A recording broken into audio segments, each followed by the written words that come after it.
বোচাগঞ্জ উপজেলা দ্বিতীয় ধাপের উপজেলা নির্বাচন অনুষ্ঠিত হচ্ছে আজ 21শে মে।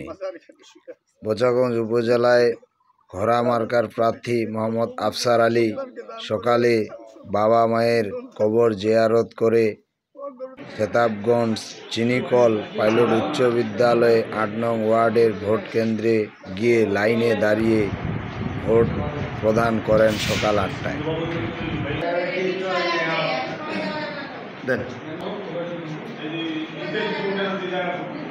২ তারিখ থেকে প্রচারণা শুরু হয়েছে।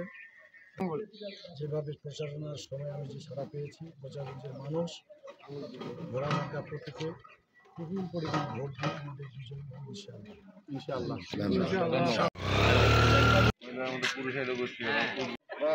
সকালে ভোট কেন্দ্রগুলোতে ভোটারের উপস্থিতি কিছুটা কম হলেও সময় যত বাড়ছে ভোটার উপস্থিতি ততই বেড়ে চলেছে।